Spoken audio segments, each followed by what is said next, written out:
الحمد لله وكفى وسلام على عباده الذين اصطفى أما بعد أعوذ بالله من الشيطان الرجيم بسم الله الرحمن الرحيم وذكر فإن الذكرى تنفع المؤمنين سبحان ربك رب العزة عما يصفون وسلام على المرسلين والحمد لله رب العالمين اللهم صل على سيدنا محمد وعلى آل سيدنا محمد وبارك وسلم اللهم صل على سيدنا محمد وعلى آل سيدنا محمد وبارك وسلم اللهم صل على سيدنا محمد وعلى آل سيدنا محمد وبارك وسلم۔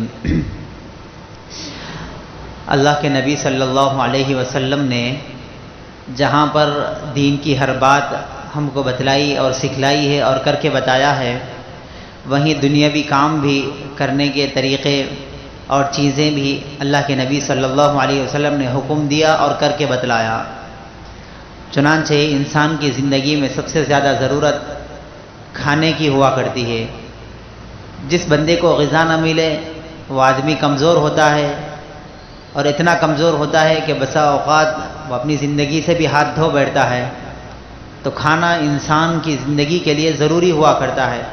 جس طریقے سے پانی ضروری ہے اسی طریقے سے کھانا بھی ضروری ہے، اور جس طریقے سے یہ دو ضروری ہے اسی طریقے سے ظاہری غذا کے ساتھ ساتھ روح کی غذا بھی انسان کے لیے ضروری ہے۔ چنانچہ آج ہم وہ چیزیں دیکھیں گے جو اللہ کے نبی صلی اللہ علیہ وسلم کو غذا کے طور پر پسند تھی۔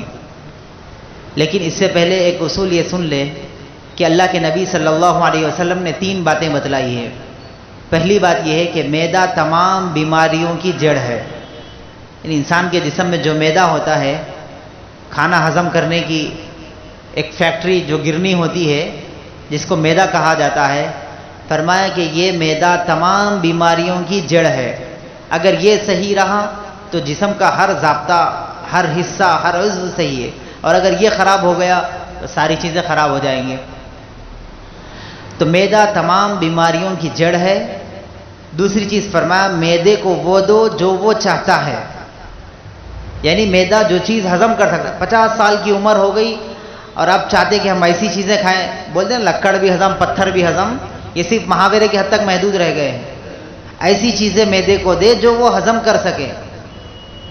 نوجوانی کی عمر میں بھی اتنی چیزیں کھا جاتے ہیں، دعوت میں جاتے ہیں، آنے کے بعد کولڈ ڈرنکس پیو، اسپرائٹ پیو، تھمس اپ پیو، اس لیے پیتے ہیں کہ وہ معدے کے کام کو زیادہ کرنے کی صلاحیت پیدا کر سکیں، تاکہ وہ چیزیں ہضم ہو جائیں۔ پرواہ نہیں، معدے کو وہ چیزیں دو، اتنا دو جتنا وہ چاہتا ہے۔ مثال کے طور پہ کسی کو شوگر ہے، ایک ہمارے قریبی ساتھی ہے، شوگر کی بیماری، بہت زیادہ شوگر رہتے ہیں، وہ ساری چیزیں کھاتے ہیں، دوسرے ڈسٹرکٹ میں رہتے ہیں۔ ان سے پوچھو کہ آپ کو شوگر ہے، آپ میٹھا کیوں کھا رہے ہیں؟ ارے بھائی شوگر آ گئی، اب تو یہ ختم ہونے والی نہیں ہے، کیوں بھوک کے پیاسے مرو، کھاتے پیتے مریں گے؟ نہیں، غلط بات ہے یہ۔ معدے کو وہ چیزیں دو جو وہ چاہتا ہے۔ آپ کو شوگر ہے، بی پی ہے، تھائرائیڈ ہے، اسی طریقے سے ہارٹ کے مریض ہیں، اسی طریقے سے کئی اور امراض آپ کو ملوث ہیں، آپ وہ چیزیں معدے کو دو جو وہ چاہتی ہیں۔ بیماری کی حالت میں وہ چیزیں دو جو وہ چاہتا ہے، نہیں ہر چیزیں کھا جا رہے، اس کے بعد پھر بیماریاں پیدا ہو رہی۔ آج دنیا میں 99% وہ بیماریاں ہیں جو زیادہ کھانے کی وجہ سے ہو رہی، کم کھانے کی کوئی بیماریاں نہیں۔ تو دوسری چیز فرما معدے کو وہ دو جو وہ چاہتا ہے۔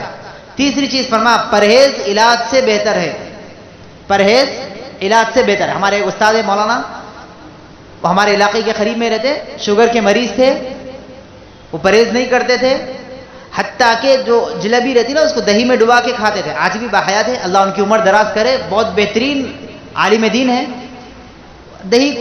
دہی میں ڈبا کے جلیبی کھاتے تھے۔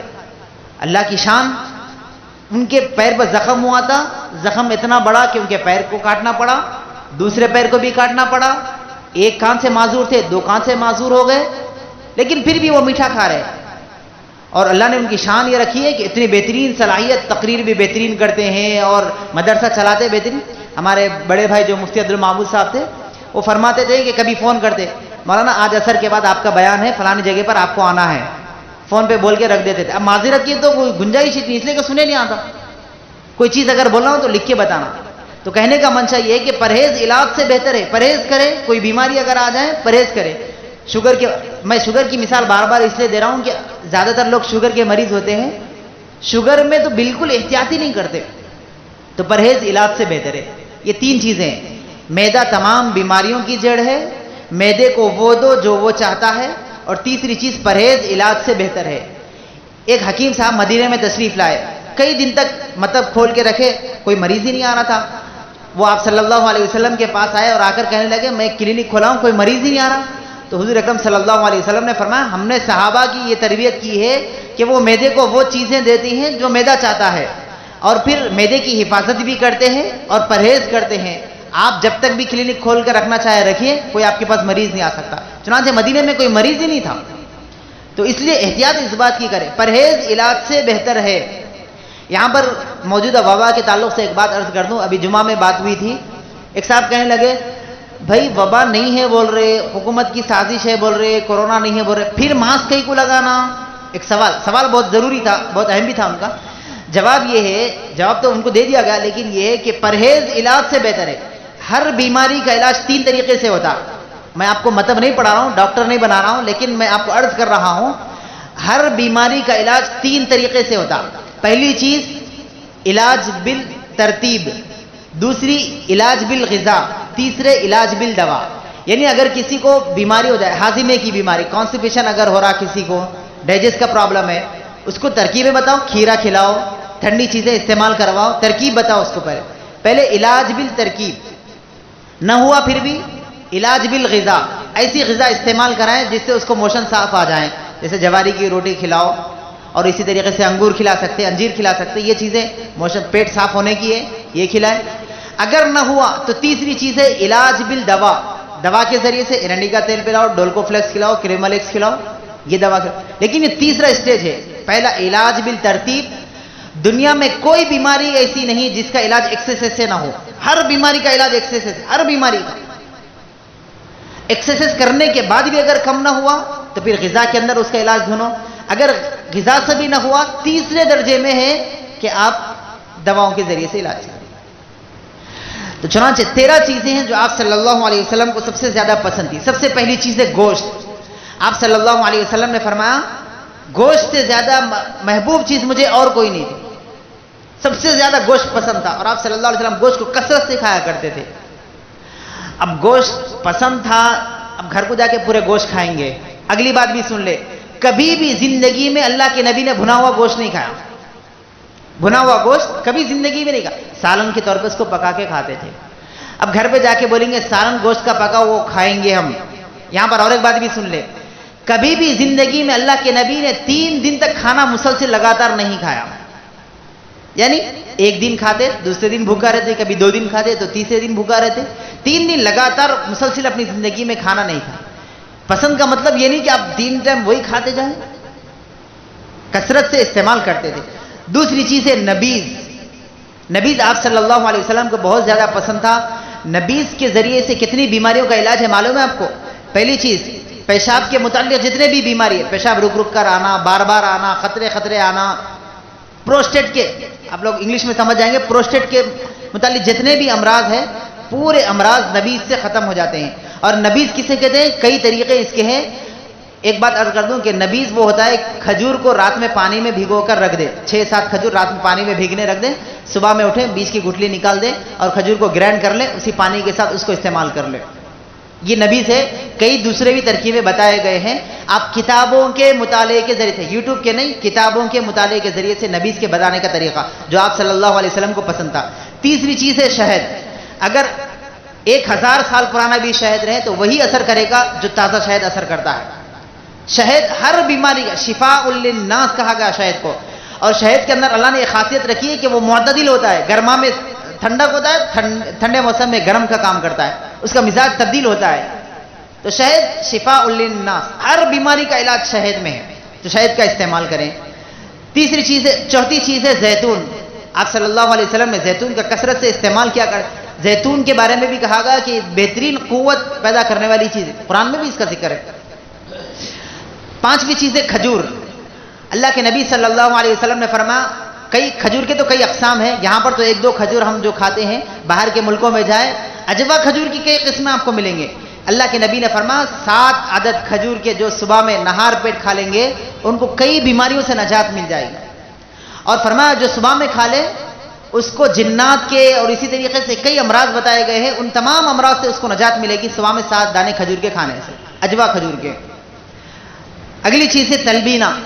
تلبینہ اعصابی کمزوری کو اور دماغی کمزوری کو، اسی طریقے سے جسم میں جتنے بھی کمزوریاں ہیں، نوجوان سمجھ رہے ہیں اشارے کو، جتنے بھی کمزوریاں ہیں تمام کمزوریوں کا علاج تلبینہ کے ذریعے سے کیا جاتا ہے. لیکن وہ تلبینہ نہیں جو موجودہ زمانے میں پاؤڈر مل رہا ہے، ایسا تلبینہ نہیں. تلبینے کو ہم خود گھر میں بنائیں.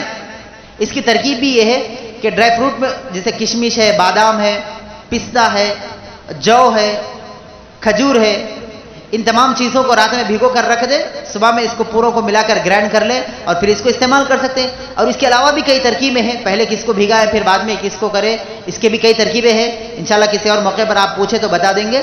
تلبینے کا استعمال ہے. اگلی چیز ہے دودھ کا استعمال. آپ صلی اللہ علیہ وسلم دودھ کثرت سے استعمال کرتے تھے، اونٹنی کا دودھ اور بکری کا دودھ. آج کل کے زمانے میں زیادہ لوگ بول رہے کورونا جس کو بھی ہوا اونٹنی کا دودھ پلائے تو کورونا ختم ہوتا ہے. تو ہم سنت سمجھ کے پی لیں، اگر واقعی یہ چیز ہے تو سنت سمجھ کر پی لیں. اگلی چیز ہے کدو.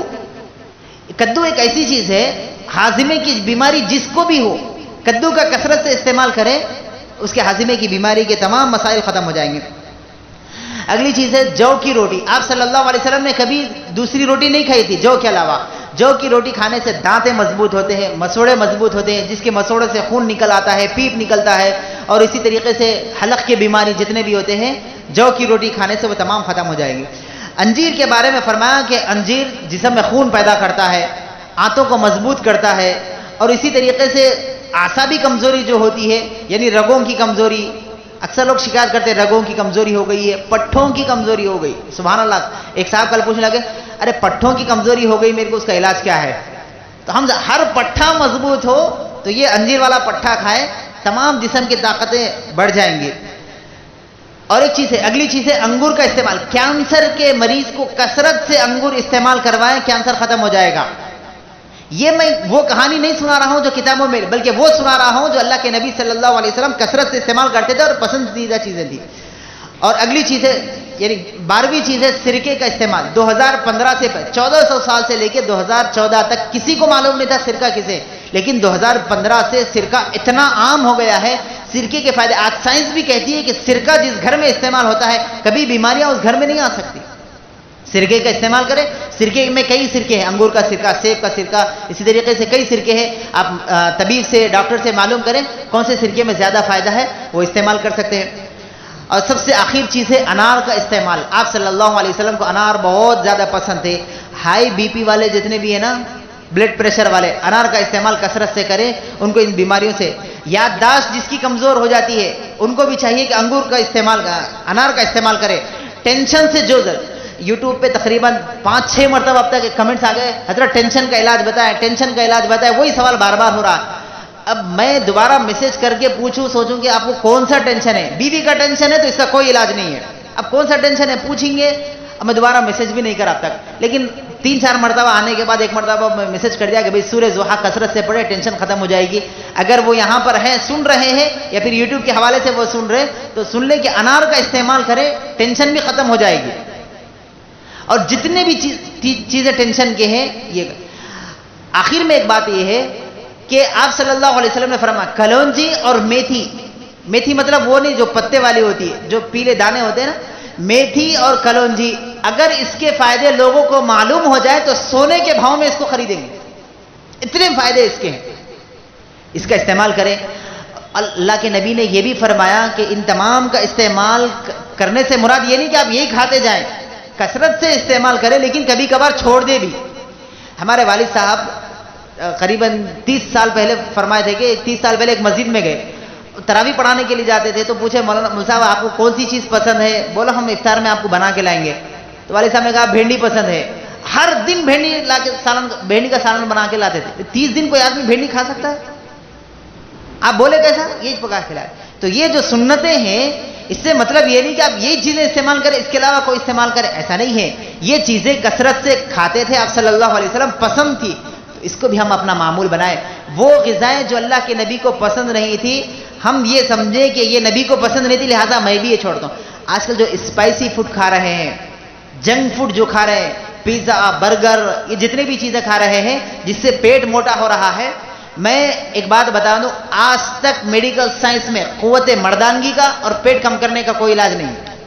جہاں تک میرے علم میں قوت مردانگی کے جتنے بھی ایڈورٹائز آپ دیکھتے ہیں، علاج کر دینا، کہیں بھی علاج نہیں ہے قوت مردانگی، کوئی علاج نہیں. چاہے کون سے بھی اس میں دیکھو آپ، MBBS BOMS میں دیکھ لو، MBBS میں دیکھ لو، BHMS، جتنے بھی ڈگری ہے نا، پورے ڈگریوں میں دیکھو، قوت باغ کا کوئی علاج نہیں، اور پیٹ کو کم کرنے کا کوئی علاج نہیں. ہاں، پیٹ کو کم کیا جاتا ہے ان طریقوں سے جس سے آدمی کو کمزور کرنا پڑتا ہے، آدمی کو کمزور کرنا پڑتا ہے، تب جا کے پیٹ کمزور ہوتا ہے. ایک صحابی جا رہے تھے، پیٹ بڑا تھا، اللہ کے نبی صلی اللہ علیہ وسلم رکائے اور پیٹ پر ہاتھ رکھ کے فرمائے اگر اس کے اندر چربی نہ ہوتی تو پھر یہ تمہارے لیے بہت بڑی بلا کی چیز ہے. یعنی معلوم ہوا کہ پیٹ بہت بڑی چیز ہے، پیٹ کا بڑھنا جو ہوتا ہے یہ بہت بری چیز ہوتی ہے. اس لیے پیٹ کو اندر کریں، پیٹ کو اندر کریں. اندر کرنے کے لیے بہت سارے ترکیبیں بتائیں. جیسے میں نے پہلے کہا ایکسرسائز ہے، میں نے 1 مہینے کے اندر قریب 3 انچ پیٹ میں اپنا اندر کیا ہوں، اپنا بذات خود. اس کے بعد پھر چھوڑ دیا ہوں، میں تجربے کے لیے کیا تھا، ورنہ میں بھی کھاتے پیتے گھر آنے کا ہوں، پیٹ بڑا ہوں تو میں بھی لوگوں کو بتاؤں کہ میرا بھی پیٹ بڑا ہے. پیٹ ہرگز اپنا باہر نہ نکالے، وہ چیزیں کھائیں جس سے پیٹ اندر ہوتا ہے، اور وہ چیزیں چھوڑ دیں جس سے پیٹ باہر ہوتا ہے. جتنے بھی جنک فوڈ ہے، اسپائسی چیزیں ہیں. اور ایک بات، املی کے کھٹے کو زہر سمجھ کے جس لوگوں نے چھوڑ دیا، جوڑوں کا درد کبھی ان کے گھر میں نہیں آ سکتا. جوڑوں کا درد آنے کے لیے املی کے کھٹے کو زہر سمجھ کر چھوڑے، تب جا کے ان کے گھر میں فائدہ ہو. بہرحال عرض کرنا یہ ہے کہ اللہ کے نبی صلی اللہ علیہ وسلم جو غذائیں استعمال کرتے تھے وہ میں نے آپ کو بتائی. اس کے ضمن میں بہت ساری چیزیں وہ بھی آ گئی جو سائنس سے تعلق رکھنے والی تھی، لیکن آج سائنس نے ان 13 چیزوں پر ریسرچ کر کے بتایا کہ یہ وہ 13 چیزیں ہیں جو آدمی اس کو اعتدال سے استعمال کر لے تو اس کو کبھی کوئی بیماریاں نہیں آ سکتی. اللہ ہم سب کے پیٹ کو کنٹرول کرنے اور معدے کو برقرار رکھنے کی توفیق عطا فرمائے. وآخر دعوانا الحمدللہ رب العالمین.